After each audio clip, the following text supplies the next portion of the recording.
nagpala doon, nagpagpalanting ang pulit, hindi along the NAIA premises Well, lang. maaari niyang gawin yun. At saka para magkaroon nga, para at least around the NAIA premises. Pero, bakit pa kailangan yun? Bakit dahil nakita-kita naman natin na labag sa batas yan, imbestigahan nila, hulihin nila kung sino gumagawa. At ipakulong nila dahil ano klase ginagawa nila yan. Lagi, eto na naman tayo. Sinasabi natin na ang OFW ay ang mga bayani, tapos ganyan ang ating ginagawa. So, wag na natin kantayin na wala nang kailangan baguhin, wala nang kailangan bagong batas, wala nang kailangan bagong polisiya. Maliit ang kanilang ginawa, ito'y krimen, ay dapat hulihin, dapat ay kasuhan. Sir, patuloy pa rin kasi sir, kahit na... Kaya nga nakakapagtaka, bakit bakit kahit na lumalabas na sa mga pahayagan, sa news, tuloy pa rin. Ibig sabihin, wala silang ginagawang pagbabago doon sa loob. At kaya naman maraming nagtatanong kung meron ba talagang ginagawang para matigil itong ganitong sistema na ginagawa nila. Ito na ba yung tamang panahon para mag-design yung relative ni Pinoy at si Gonzalo? Lagay ko, dapat nakakaya naman yung nangyari under his watch, under the principle of command responsibility, he is responsible. Diyan ang tatungkol doon sa natirang, yung sinasabi niyo na natirang fan ng Yolanda, ano po ba yung lumabas sa research? Ayaw kami sagutin ng DSWD kung saan napunta ang ang pinag-uusapan natin, billion. Dahil meron tayong report sa NDRMC, I think 155 million lamang ang nagamit. Alam naman natin kung gaano kalaki ang binigay ng mga international funding at sa relief agencies. Kaya hanggang ngayon, hindi natin, nakikita natin, nandiyan pa yung mga gamot, nabulok na nga, yung gamit nabulok na, nag-expire na yung gamot. Bakit hindi pa na-release yan? Anong hinahintay nila? Kaya hindi ko maintindihan kung bakit gano'n. November 8 is the second anniversary already of Yolanda.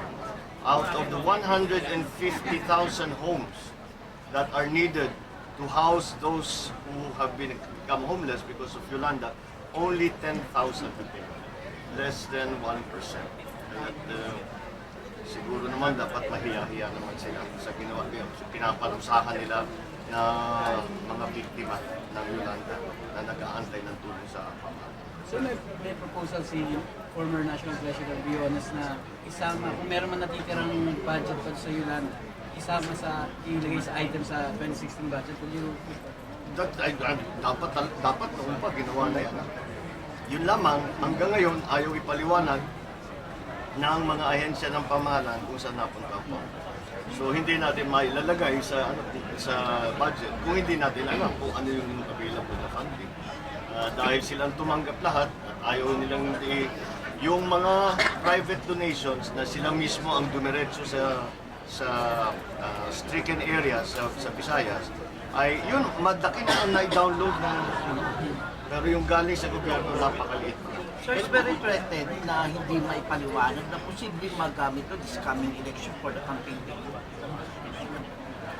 I guess so, dahil nakikita naman natin, marami talagang pondo ng gobyerno ang ginagamit sa halaga.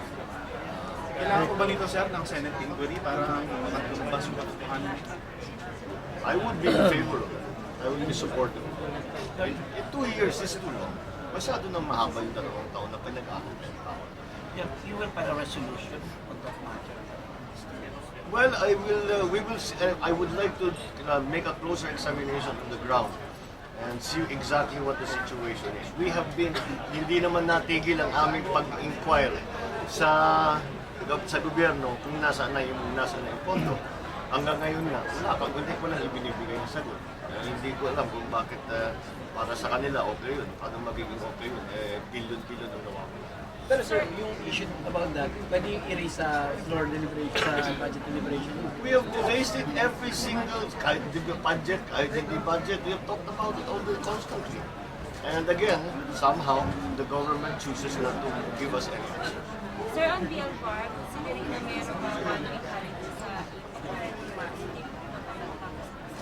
I have never been positive na napapasayan. Pero we will go return to it. Bukas nga, nakaplano na kami, ituloy yung interpellation and tingnan natin kung saan tayo. Sir, President Aquino want you to apologize during martial law. Hindi ba rin ba dapat sila mag-apologize yung Mindiola Massacre, yung killing sin Hacienda, yung mga missing, mga nawalang mga farmers? Well, that would be a futile attempt. And again, I think that it is for all of us, the President, all the way down to the lowliest barangay tanod, those in government and those out of government, to start thinking very hard about how we can move the country forward. And that is, ang tao ang tinatanong sa atin, ano ang gagawin ninyo para ibaba ang presyo ng bilihin, ano yung gagawin ninyo para mawala ang bawal na droga sa ating kahit na even in the countryside, meron ng ramdam na ano yung gagawin natin dahil kulang ang trabaho, ano yung gagawin natin dahil dumadami ang mahirap. Lahat ito ay nag-aantay sa atin ng tao ng sagot. At hanggang ngayon, sa pamahalaan, wala pa tayong nalilito. Thank you.